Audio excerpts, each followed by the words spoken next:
Hi everyone, my name is Adeyemi Ajala. I'm the creative director of Yemi Ajala Studios.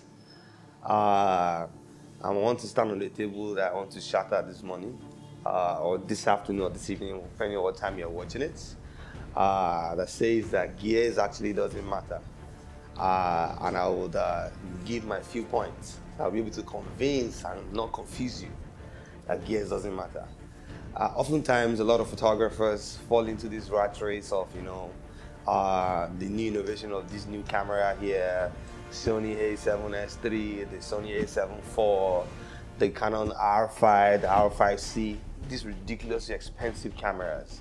And then oftentimes I tend to have conversation with people that I know that are, that spend so much money in buying some of these cameras. I try to look at the field of photography that they found themselves, what they do.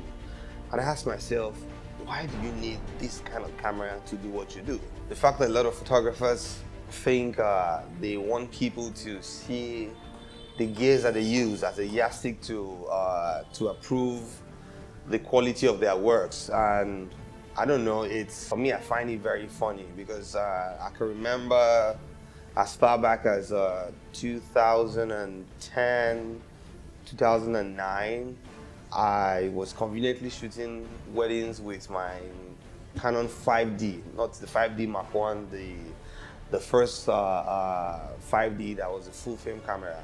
And the thing is that, the funny thing is that most people forget the fact that the 5D Mark 1 and the 5D Mark 2, these cameras are full frame cameras. If I have a 50mm 1.8, 50mm 1.2 on my 5D Mark 1, Mark 2, I'm going to take amazing pictures. I still have wedding pictures that I took 10 years ago that will still stand the test of time. So I feel like this is the best time for people to go into photography and not having to break the bank, because most of these cameras are available very cheap. You can imagine getting a full frame camera as low as 250, 300,000 naira. As in, it's almost too good to be true, because I'm wondering why people want to go mirrorless in the first place when you even can't afford it, or when your choice of work, the field of photography you found yourself, has nothing to do with taking fast action pictures. Yeah, I know that these new cameras makes the job a lot easier. Yeah, I understand that, but the cost sometimes doesn't outweigh, because a lot of photographers are broke, as in flat broke. They spend so much money in buying this, and they're not making so much money because so many people have spent so much on gears, have no idea about the business of photography. They don't even understand, they don't even know how to run a business. Talk less of saying that, okay, fine, they're able to make money. And this same set of people spend so much money on gears that they don't need. You need to ask yourself this question first: what am I doing? What do I need to be able to deliver on the job that I'm doing? Sometimes I see people, you want to go flagship of a particular camera, and like for example now, why would I get the Sony A7S III that will cost me about 2.8 million thereabouts, when I can easily get the A7 IV? I can get two of that at the same price. So we need to be able to ask ourselves the question that, why do I need the extra features that is on the A7S III that the A7 IV cannot give me? The A7 IV is way cheaper, and if you check the comparison of these cameras, they're so similar. The funny thing is that the A7 IV even has some features that the A7S III doesn't have, and the A7S III is ridiculously expensive if you compare the prices.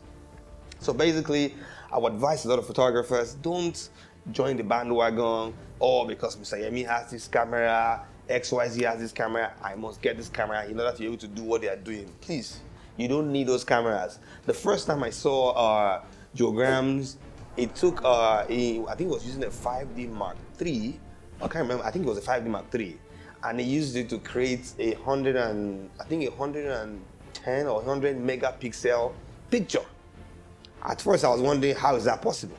But when he explained to us how he did it, broke the particular scene down into frames, and he was snapping the different frames, and he stitched everything together to form a big picture. If you calculate all the pixels that is used in the image, everything together was about 100 megapixels.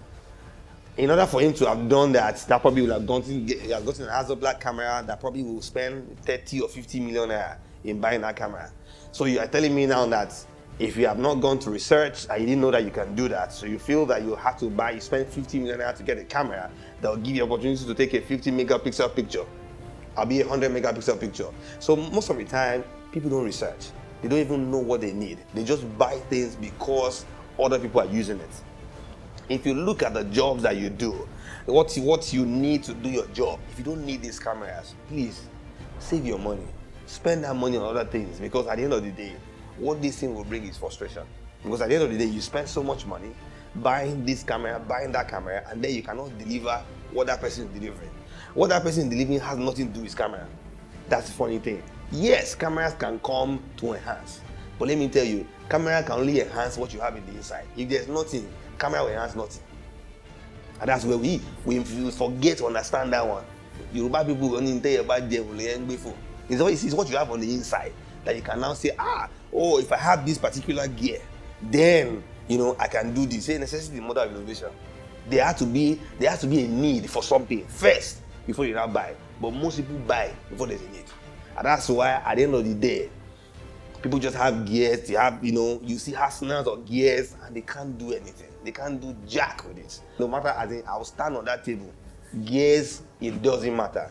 The little things that you have can deliver for you what some very expensive cameras will not be able to do.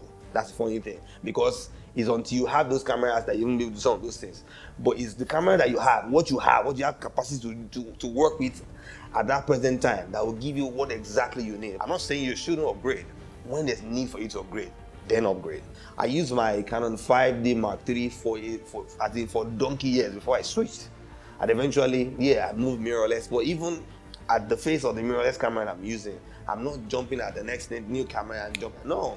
If I buy a camera, if the camera is serving me, even if there's new innovation, if I don't need it, there's no need for me to spend that money to buy. Let me spend that money on something else.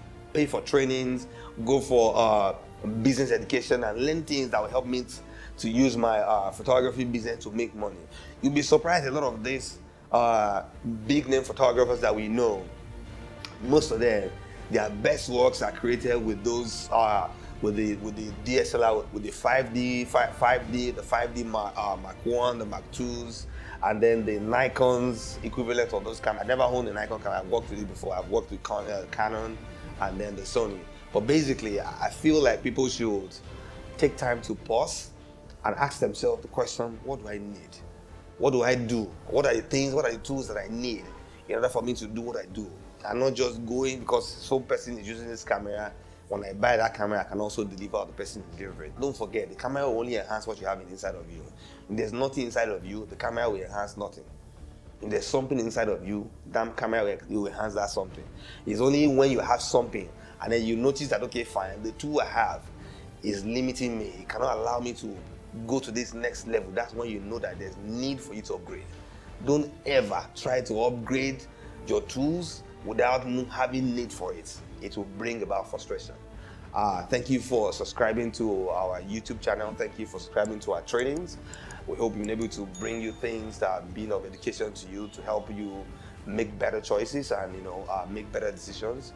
We'd love you to make comments, and then if you have topics that you want us to share, talk about, fill in the comment section. Tell us what you want us to talk about. I'm sure in our next video we'll be able to say something about it, man.